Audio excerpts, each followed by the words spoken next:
পশ্চিমবঙ্গের মুখ্যমন্ত্রী মমতা ব্যানার্জি বলেছেন, কোনো ধর্মের উপরেই আঘাত আসুক আমি চাই না।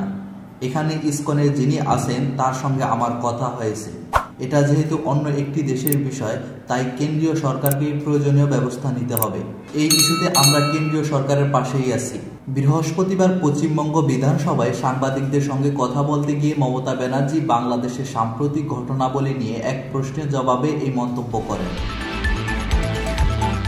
এর আগে তার দলের একজন সংসদ সদস্য সৌগত রায় দিল্লির সংসদ ভবনে সংবাদ সংস্থা পিটিআইকে বলেছিলেন, খুবই দুঃখজনক ঘটনা, চিন্তার বিষয়। হিন্দুদের উপর এই অত্যাচার হওয়া উচিত নয়। আমি এ ধরনের ঘটনার তীব্র নিন্দা জানাই। তবে তৃণমূল কংগ্রেসের দল নেত্রী ও মুখ্যমন্ত্রীর কাছ থেকে বাংলাদেশের হিন্দু সন্ন্যাসী চিন্ময় কৃষ্ণ দাসকে গ্রেপ্তার করা ও তার পরবর্তী সহিংসতা নিয়ে এই প্রথম মন্তব্য শোনা গেল।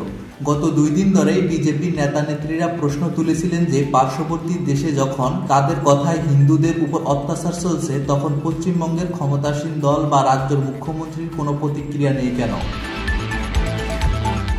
এর আগে কংগ্রেস নেত্রী ও সদ্য নির্বাচিত সংসদ সদস্য প্রিয়াঙ্কা গান্ধী বাংলাদেশের পরিস্থিতি নিয়ে সাবেক টুইটারে হ্যান্ডেল প্রতিক্রিয়া দিয়েছেন।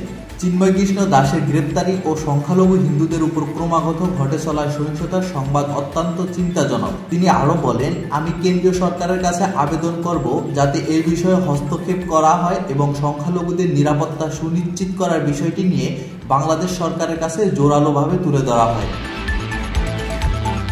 Mohammad Rashed, sky channel.